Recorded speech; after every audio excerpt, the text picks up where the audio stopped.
नमस्ते दोस्तों, मैं सुमन शर्मा आप सभी का स्वागत करती हूँ आपके अपने चैनल सुमन एजुकेशन हब में। आज हम डिस्कस करने वाले हैं सैलरी अकाउंटिंग के बारे में।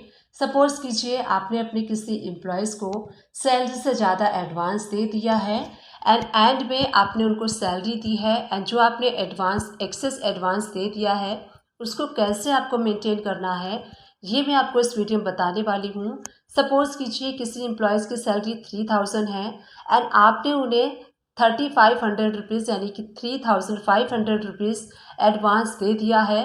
सैलरी से ज़्यादा आपने एडवांस दिया है तो इस टाइप्स के अकाउंटिंग को कैसे मेंटेन करना है आपको टैली प्राइम में। चलिए इस वीडियो को देख लेते हैं सो दैट इस टाइप की अगर आप भी अकाउंटिंग को मेंटेन करते हैं एंड मेंटेन करना चाहते हैं तो कैसे आप मेंटेन करेंगे टैली प्राइम में। पहले से आपको क्रिएट करने हैं कुछ लेजर्स, तो क्रिएट पे आप क्लिक करेंगे एंड देन लेजर्स पे आपको क्लिक करना है। यहाँ से आप लेजर क्रिएट करेंगे।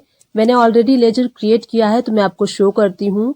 यहाँ से हम एल्टर पे जाएंगे एंड देन लेजर्स पे जाएंगे एंड सबसे पहला जो हमें लेजर क्रिएट करना है वो करना है सैलरी अकाउंट का। तो देखिए सैलरी अकाउंट का आप लेजर क्रिएट करेंगे। यहाँ पे मैंने कॉमन लेजर बनाया है जिसमें कि सभी एम्प्लॉयज की सैलरी अकाउंट को हम इसमें मेंटेन करने वाले हैं। अब हम यहाँ पे सिंगल जो है कॉमन सैलरी अकाउंट का लेजर क्रिएट कर रहे हैं। अंडर हम रखेंगे इनडायरेक्ट एक्सपेंसेस के। अब मैं आपको बताती हूँ, देखिए जो सैलरी अकाउंट क्रिएट किया हमने, यहाँ पे जितने भी एम्प्लॉयज आप यहाँ पे देख रहे हैं सारे एम्प्लॉयज की सैलरी को हम इस कॉमन सैलरी अकाउंट में मेंटेन करेंगे। अब यहाँ पे समझ लेते हैं कि अंडर हम इनडायरेक्ट एक्सपेंसेस के क्यों रखेंगे। देखिए आप जब किसी कंपनी में वर्क करते हैं, किसी भी फर्म में वर्क करते हैं तो वहां की जो कंपनी है अपने अकाउंट से आपको सैलरी देती है, तो उस कंपनी के लिए, उस फर्म के लिए सैलरी जो होता है वो इनडायरेक्टली एक्सपेंस होता है। इसलिए हम इसको इनडायरेक्ट एक्सपेंस के अंडर में रहते हुए इस लेजर को क्रिएट कर लेंगे। इसके बाद नेक्स्ट लेजर हमें क्रिएट करना है एडवांस के लिए। जो हम एडवांस सैलरी देते हैं अपने एम्प्लॉयज को, उसके लिए भी हमें कॉमन लेजर क्रिएट करना है। तो मैंने ऑलरेडी क्रिएट किया है, मैं आपको शो करती हूँ। इस टाइप से आपको एडवांस सैलरी अकाउंट के लेजर को क्रिएट करना है। एडवांस सैलरी के लिए भी मैंने कॉमन लेजर क्रिएट किया है क्योंकि हम सारे एम्प्लॉयज के एडवांस सैलरी को इसी लेजर में मेंटेन करेंगे। अंडर हमें रखना है लोन्स एंड एडवांसेस असेट्स। क्यों हम इस लेजर को under loans and advances assets में रखेंगे? क्योंकि हम यहाँ पे एम्प्लॉयज को एडवांस दे रहे हैं जो कि उनकी लायबिलिटीज नहीं है, इसीलिए ये एक टाइप का लोन हो गया, एडवांस हो गया, इसलिए हम इसको लोन एंड एडवांसेस के अंडर में रखेंगे। अब थर्ड हम लेजर क्रिएट कर लेते हैं पेबल सैलरी के लिए। तो यहाँ पे मैंने ऑलरेडी क्रिएट किया है, मैं आपको शो करती हूँ। यहाँ पे देखिए हमने जो लेजर का नेम दिया है सैलरी पेबल अकाउंट, इसमें हम अपने एम्प्लॉयज की जो आउटस्टैंडिंग सैलरी होती है उसको मेंटेन करेंगे।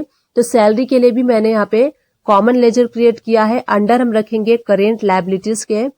करेंट लायबिलिटीज के इसीलिए रखेंगे क्योंकि जो सैलरी पेबल होती है वो कंपनी के लिए, किसी भी फर्म के लिए करेंट लायबिलिटीज होती है, इसीलिए हम इस लेजर को करेंट लायबिलिटीज के अंडर में रखते हुए क्रिएट करेंगे। तो सारे बेसिक्स लेजर को हमने यहाँ पे क्रिएट कर दिया है। अब चलिए एंट्री करते हैं। तो गेटवे ऑफ टैली से वी यानी कि वाउचर हमें क्रिएट करना है। वी प्रेस करके राइट हैंड साइड से आपको पेमेंट वाला वाउचर सेलेक्ट कर लेना है। सपोज कीजिए आप किसी को एडवांस देते हैं उसकी सैलरी से ज़्यादा, तो उसकी एंट्री आपको कैसे करनी है। हम सबसे पहले एडवांस की एंट्री करेंगे। तो यहाँ पे आप डेट सेलेक्ट कर लीजिए F2 प्रेस करके, किस डेट में आपने अपने एम्प्लॉयज़ को एडवांस दिया है। डेट चेंज कर लेंगे एंड डेट चेंज करने के बाद यहाँ पे हमें डेबिट क्या करना है। हम एडवांस दे रहे हैं तो यहाँ पे हमें यूज़ करना है एडवांस सैलरी अकाउंट। तो हम एडवांस सैलरी अकाउंट को डेबिट करेंगे। जितना भी आप एडवांस देंगे उस अमाउंट को यहाँ पे डेबिट कर लीजिए। तो हम यहाँ पे 3000 एडवांस दे रहे हैं। क्रेडिट हमें करना है, अगर आप कैश के थ्रू दे रहे हैं तो कैश को क्रेडिट कर लीजिए, अगर आप बैंक के थ्रू दे रहे हैं तो आप बैंक को क्रेडिट कर लीजिए। तो इस टाइप से हमने सैलरी एडवांस की एंट्री को बुक करना है। अब देखिए जो एडवांस हमने अपने एम्प्लॉय को पे किया है हमने एंट्री कर ली है। अब इस एंट्री को अगर आप बैलेंस शीट में एनालाइज करना चाहते हैं तो गो टू में आप जाएंगे। यहाँ पे जो मिड में ऑप्शन आपको शो हो रहा है, गो टू में जाएंगे एंड बैलेंस शीट को ओपन कर लेते हैं।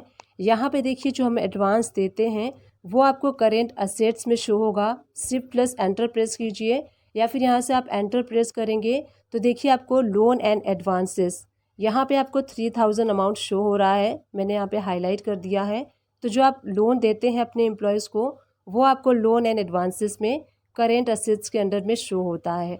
अब जो मंथ के एंड में हम सैलरी प्रोविज़न की एंट्री पास करते हैं उसको हमें पास करना है। तो उस एंट्री को पास करने के लिए राइट हैंड साइड से हम जर्नल वाउचर सेलेक्ट कर लेंगे एंड आप डेट सेलेक्ट कर दीजिए। मंथ के एंड का हम डेट सेलेक्ट करेंगे तो यहाँ पे हम 30 जून 2021 डेट सेलेक्ट कर लेते हैं। उसके बाद देखिए आपको यहाँ पे सैलरी अकाउंट को डेबिट करना है। सिंपल हम यहाँ पे सैलरी बुकिंग की एंट्री कर रहे हैं।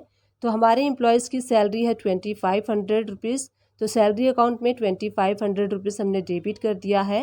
एंड उसके बाद हमें क्या करना है, अब यहाँ पे हम एडजस्ट करेंगे जो हमने अपने एम्प्लॉयज़ को एडवांस दिया है। तो एडवांस सैलरी अकाउंट आपको सेलेक्ट करना है एंड कितना आपने एडवांस दिया है अपने एम्प्लॉयज़ को वो आपको यहाँ पे एडजस्ट कर लेना है। तो यहाँ पे देखिए जो एम्प्लॉयज़ की सैलरी है 2500 है, इसीलिए हम यहाँ पे एडजस्ट करेंगे 2500 सैलरी के अगेंस्ट।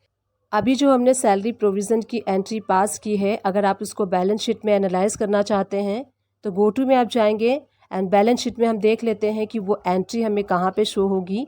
तो यहाँ देखिए प्रॉफिट एंड लॉस अकाउंट पे जब आप एंटर प्रेस करेंगे तो इनडायरेक्ट एक्सपेंसेस के अंडर में जब आप एंटर प्रेस करेंगे तो सैलरी अकाउंट में आपको यहाँ पे 2500 रुपीज़ शो हो रहा है। एंड यहाँ देखिए करेंट असेट्स में आप देखेंगे तो लोन एंड एडवांसेस के अंडर में 500 रुपीज़ आपको डेबिट साइड में शो हो रहा है। इट मीन्स 500 रुपीज़ हमें अभी एम्प्लॉयज़ का डिडक्ट करना है, एडजस्ट करना है। अभी एम्प्लॉयज़ के ऊपर 500 रुपीज़ की लाइबिलिटी है। तो इस टाइप से आप इस एंट्री को एनालाइज कर सकते हैं। अब हम इस एम्प्लॉयज़ की जून मंथ की सैलरी जुलाई मंथ में रिलीज़ नहीं करेंगे क्योंकि ऑलरेडी हमने एडवांस एडजस्ट कर लिया है, कोई भी लाइबिलिटी नहीं है। अब जुलाई मंथ की सैलरी प्रोविज़न की एंट्री हम करेंगे 31 जुलाई। तो ये हम सैलरी बुकिंग की एंट्री कर रहे हैं। तो सैलरी अकाउंट को हम डेबिट करेंगे 2500 रुपीज़ से। अब अगेन हमें यहाँ पे एडवांस को एडजस्ट करना है, जो भी रिमेनिंग एडवांस है हम यहाँ पे एडजस्ट कर लेंगे। तो यहाँ पे हमें सेलेक्ट करना है एडवांस एंड सैलरी अकाउंट को। अब जो एडवांस था वो बैलेंस था 500 रुपीज़, तो यहाँ पे हम 500 रुपीज़ एडजस्ट कर लेंगे। एंड उसके बाद देखिए जो भी रिमेनिंग बैलेंस बच रहा है हम उसको सैलरी पेबल में 2000 रुपीज़ को ऐड कर लेंगे। तो इस टाइप से हमने सैलरी बुकिंग यानी कि सैलरी प्रोविज़न की एंट्री को करना है। नरेशन में आप मार्क कर सकते हैं salary for the month of जुलाई। अब जुलाई मंथ की सैलरी जो हमने अभी बुक की है उसको चलिए गो टू में चलते हैं एंड बैलेंस शीट में एनालाइज करते हैं। तो आप करेंट असेट्स में जाएंगे तो लोन एंड एडवांसेस में देखिए जो पहले 500 अमाउंट आपको डेबिट साइड में शो हो रही थी, अब यहाँ कुछ नहीं शो हो रहा है क्योंकि जो भी एडवांसेस थे सैलरी के अगेंस्ट वो हमने एडजस्ट कर लिए हैं। करेंट लाइबिलिटी में आप जाएंगे, यहाँ पे एंटर प्रेस करेंगे तो सैलरी पेबल में देखिए आपको 2000 क्रेडिट साइड में शो हो रहा है। इट मीन्स हमें 2000 अपने एम्प्लॉयज़ की सैलरी को देना है। तो यहाँ पे जुलाई मंथ की सैलरी हम देंगे अगस्त में, अगस्त के स्टार्टिंग में। तो पेमेंट वाला वाउचर सेलेक्ट कर लीजिए, डेट सेलेक्ट कर लीजिए। अब आपको यहाँ पे डेबिट क्या करना है, सैलरी पेबल वाला लेजर सेलेक्ट करेंगे एंड करेंट बैलेंस में देखिए 2000 रुपीज़ आपको शो हो रहा है। तो 2000 आपको यहाँ पे डेबिट कर लेना है। एंड उसके बाद अगर आप कैश से पेमेंट कर रहे हैं तो कैश सेलेक्ट कर लीजिए, बैंक के थ्रू कर रहे हैं सैलरी की पेमेंट तो बैंक सेलेक्ट कर लीजिए। नरेशन में आप यहाँ पे मार्क कर सकते हैं कि salary paid for the month of July. So इस टाइप से जो सैलरी पेबल थी वो हमने पे कर दिया है जुलाई मंथ का अगस्त मंथ में। अब चलिए बैलेंस शीट में हम देख लेते हैं। करेंट लायबिलिटीज़ में आप जाएंगे तो देखिए आपको यहाँ पे कोई भी अमाउंट शो नहीं हो रहा है क्योंकि हमारी कोई भी करेंट लायबिलिटी नहीं है। करेंट असेट्स में जाएंगे तो देखिए लोन एंड एडवांसेस में आपको कोई अमाउंट शो नहीं हो रहा है। प्रॉफिट एंड लॉस अकाउंट में आप जाएंगे, एंटर प्रेस करेंगे। इनडायरेक्ट एक्सपेंसेस में आपको सैलरी अकाउंट में 5000 डेबिट साइड शो हो रहा है क्योंकि ये कंपनी के लिए जो सैलरी होता है एम्प्लॉयज़ की अल्टीमेटली एक्सपेंसेस होता है, इनडायरेक्टली एक्सपेंसेस होता है, इसलिए आपको यहाँ पे सैलरी अकाउंट में अमाउंट शो हो रहा है 5000। तो अगर आप अपने एम्प्लॉयज़ को उसकी सैलरी से ज़्यादा एडवांस दे देते हैं तो इस टाइप से आपको सैलरी अकाउंट को मेंटेन करना है जैसे मैंने आपको इस वीडियो में बताया है। आई होप ये वीडियो आपके लिए हेल्पफुल रही है। अगर हेल्पफुल रही है तो एक छोटा सा काम कर दीजिएगा, चैनल को लाइक कर दीजिएगा, शेयर कर दीजिएगा एंड सब्सक्राइब कर दीजिएगा। Thank you and keep watching my videos.